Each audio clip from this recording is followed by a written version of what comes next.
I think for me personally, I was growing up in a place called Blackbird Leys outside Oxford as a mixed race child, and so the story of somebody who, in the face of being told she was worthless, who could write, which is what I wanted to do, who could think about who she was and still have dreams and desires, it meant an enormous amount to me.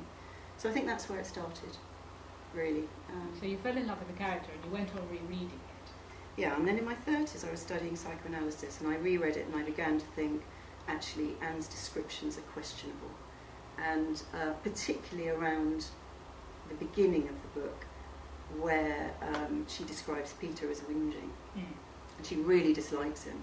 And I think for me what I realised is this was a boy who was suffering from depression, and that depression was a very reasonable state to be in, given what was happening.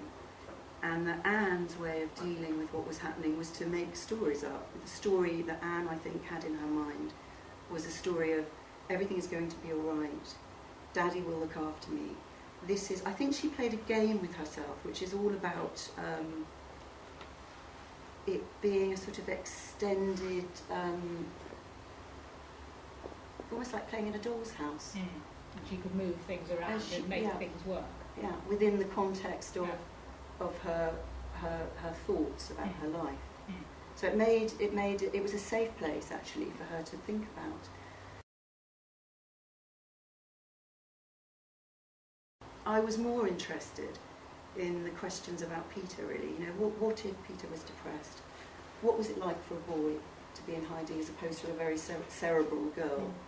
Because from Anne's diaries itself, we've not actually given a very fleshed out picture of Peter, are we? Well, that's why he was a gift to a writer. I think Peter or Margot. Yes. Because they're very quiet, they're very thoughtful. There is enough there to give you a sense of character, and Anne's descriptions of them are brilliant. Yeah. But the other characters in the house are almost too forceful. Yes. They don't leave you enough space to think about what they might be like.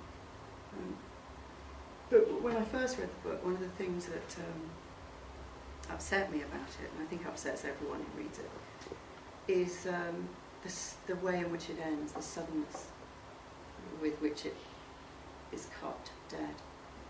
And as a child, I thought that was it. You know, I thought she then went off to a camp and was killed very quickly, and I actually felt quite cheated when I understood there was a whole history that went on beyond the Annex, and it was actually the real story of the Second World War, which was the Holocaust. And I think that stayed with me, and I think that's what explains the structure of the book, which is Peter actually in his last days in Mauthausen. He's been sent to what they call the sick bay. Of course it's not a sick bay as we would understand it, it's just a hut, it's hut 20, and he's thrown in there with a pile of bodies in effect. And that's when I started doing research to see if I could write this book. That resonated really strongly with something that I had heard Primo Levi say about entering the sick bay in Auschwitz, which was that the minute the body stops, the minute you lie down, everything comes back to you. Your previous life erupts inside of you, and this is unbearable given where you are, because your survival depends on you not remembering, living day by day.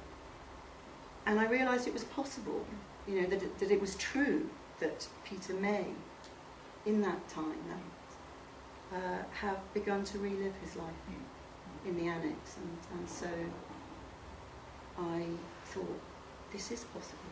The facts actually match with what I want to do.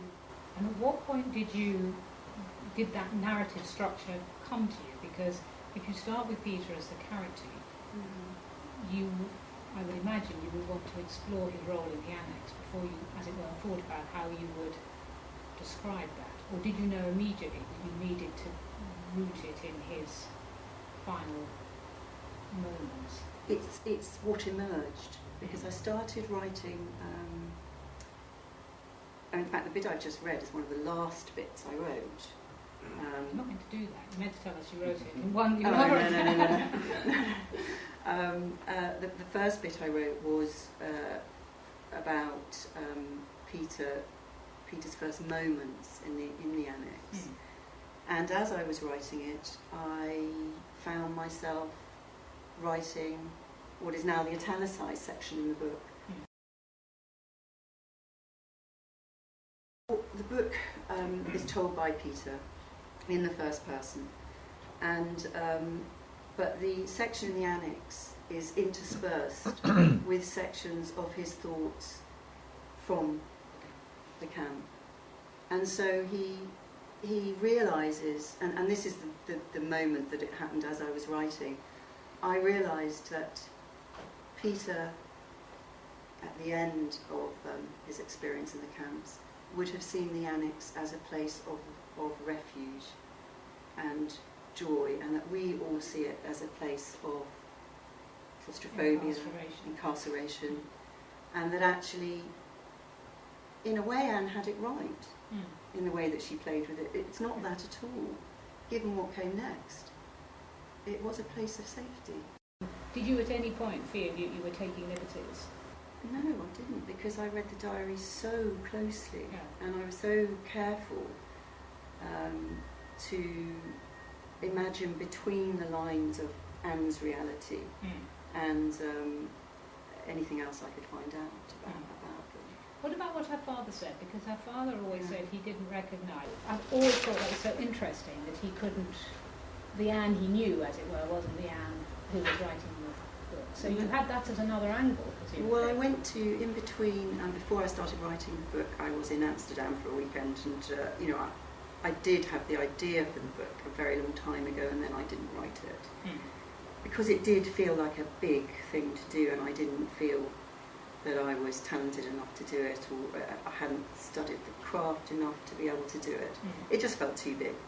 But I was in Amsterdam, and I went to see the house, which is an incredible experience. And yes, I heard her father say, he says very gently, I have to say that the Anna, as he calls her, as she is actually called Anna, that I read about, having lost my daughter, is not the Anna that I knew. And I thought, yes, that's Wasn't it. that very liberating? It was completely liberating. Yeah. Well, it was a big part of being able to write a book, of actually feeling that it was a justifiable thing to do. The story is the words are being spoken in my mind in a very particular voice, and each character has their own voice. And the character that was hardest to listen for was Margot. Yes. She just kept slipping away from me, and she was really, really difficult to capture. And what really compelled me to go on with that second half was something, again, that Primo Levi said. And he said, I really wonder if even survivors have the right to tell this story. Because we survived, we didn't die.